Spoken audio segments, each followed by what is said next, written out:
부분 잘 모르겠으면은 AI라고 하면 됩니다. 전부 다 이게 판을 치고 있으니까요. AI를 이제 투자를 이끌고 있는 기업들이 하이퍼스케일러라고 합니다. 그러니까 워낙 규모가 큰 곳이에요. 시가총액이 4천조 이런 기업들입니다. 그게 이제 마이크로소프트, 구글, 그다음 오라클, 그다음 메타 이런 곳입니다. 이제 5개 있는데 그걸 하이퍼스케일러라고 합니다. 그다음에 아마존이 이제 뭔가요? 그 서버 그거 만들지 않습니까? 그거 만들어 가지고 그런데 이 AI 쪽에 투자가 작년만 하더라도요. AI 투자를 이렇게 많이 할 거라고는 생각을 못했습니다. 올 상반기도 그저 그래려 있어요. 이제 딥시크가 나오면서 약간 이제 그게 충격을 가하면서 중국도 꿈틀꿈틀했고 이제 LLM 모형 나오고 이러면서 AI가 갑자기 경쟁을 붙으면서 점프하기 시작했습니다. 그래서 최근 한 3개월 내에 보면은 이 하이퍼스케일러들이 AI에 투자하겠다는 규모가 어마어마하게 늘어버렸어요. 그러면 이 AI에 투자하면 따라오는 게 뭡니까? 반도체. 그래서 우리나라 최근에 한 2주 동안 삼성전자 하이닉스가 점프를 해버렸어요. 한 20%, 25% 올라버렸어요. 이런 대형주가 왕창 올라버렸어요. 그 다음에 또 뭐가 있습니까? 데이터 센터를 가동하려면 그렇죠. 에너지. 또 하나가 배전, 송전 같은 이런 사소한 게 지금 AI의 발목을 잡습니다. 아이러니하게도. AI의 소프트웨어 기술이 없는 것이 아니라 반도체를 못 만드는 것이 아니라 전기를 만들었는데 데이터 센터에 보내려니까 배전, 송전을 시켜야 되는데 그게 빨리 건설이 안 되는 거예요. 이 전력 설비입니다. 앞으로 이쪽도 이제 많이 뜨게 될 겁니다. 우리나라만 하더라도 연결을 하려고 그러니까 이건 무슨 이제 다 반대하고 데모하고 쉽지가 않습니다. 그러니까 밑에 저런 데 못 내려가고 계속 지금 연결되어 있는 곳 이런 데 이제 계속 확장을 하지 않습니까? 이 세 가지가 지금 여기 따라오는 대표적입니다. 여기 AI 투자가 어마어마한데요. 이게 혹시 버블이 있을지 모른다. 있을 수 있습니다. 투자했는데 효과가 그만큼 안 나타나요. 그런데 1990년대, 2000년에 이제 나스닥이 붕괴를 했죠. 그때 아마존이라든지 이런 이제 나스닥 기업들도 어마어마하게 그때 투자를 했습니다. 근데 지금 투자하고 차이점이 뭐냐 하면 그때는 돈을 빌려서 투자를 했어요. 근데 지금 하이퍼스케일러들은 돈을 많이 벌어가지고 자기 돈으로 투자를 합니다. 리스크가 훨씬 줄어든 것이죠. 그래서 최근에 이제 불안하다 하면서도 이제 주가가 저렇게 가는 이유가 과거에 비해서 이제 그런 리스크가 줄어든 것입니다. 미국 사람들도 트라우마가 있어요. 나스닥 그 폭락한 트라우마가 보통이 아니에요. 기업들이 95% 주가가 빠졌으니까 그 트라우마가 얼마나 크게 있습니까? 그래서 지금 이 상황하고 심심하면 90년대 나스닥하고 비교해요. 야, 버블이 있냐 없냐 계속 살펴보거든요.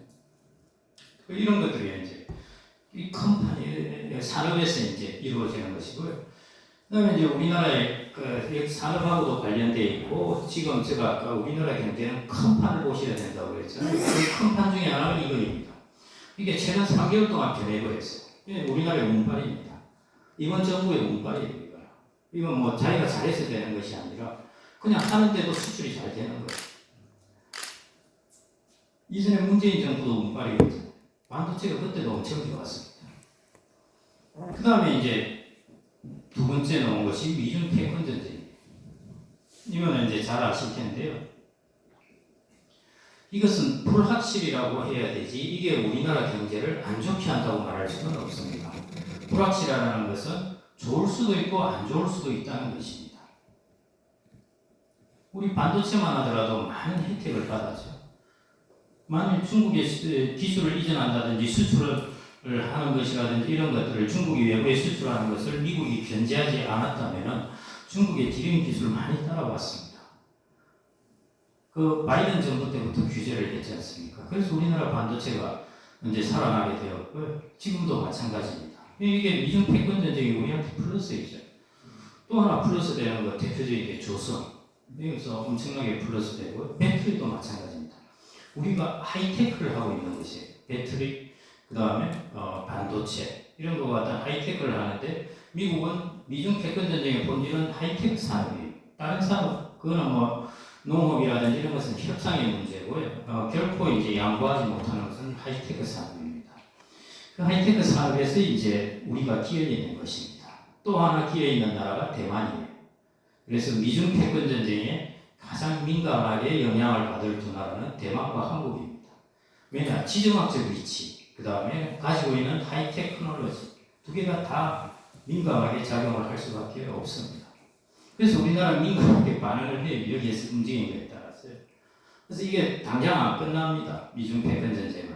워낙 걸려있는 것이 많고 뭐 한 번만에 중국이 에이 나 하면서 나자빠지겠습니까? 안 그래요. 중국도 자본을 많이 축적해 놨습니다. 결국 두 나라가 꽤 오랫동안 이제 우리 바이든 때부터 싸우던 거였잖아요. 꽤 오랫동안 싸워야 되는데 여기에 따르는 이제 불확실입니다. 그래서 우리나라가 외교나 이런 것들이 이제 중요한 이유가 바로 이런 부분을 이제 어떻게 만들어갈 까 외교 통상. 우리나라의 내부의 이런 정책보다 훨씬 중요한 부분이 이제 이런 부분이 되게 된 것입니다. 그래서 미중 패권 전쟁에 하고 그 다음에 이게 이제 이러면서 지정학적 불확실성이 생겨났잖아요. 이제 우크라이나로 시작해가지고 이제 이런 것들이 나왔는데요. 지정학적 불확실성이 생겨나니까 갑자기 우리나라 산업에서 좋아진 게 미중 패권 전쟁하고 조선, 그 다음에 방위산업, 방산 이런 것들이 확 뜨기 시작했습니다. 그 다음에 이제 세 번째 우리나라에 여기서 이제 이거는 세계판은 아닌데요. 여기 또 세계판이죠. K컬처. K컬처는 벌어들이는 돈은 별로 안 많아요, 사실은. 우리나라 산업이 벌어들이는 것에 비하면. 근데 제가 곰곰이 생각을 해보니까 이 K컬처는 무슨 의미를 가질까 생각을 해봤더니, 저 맞을지는 모르겠지만 이전에 삼성전자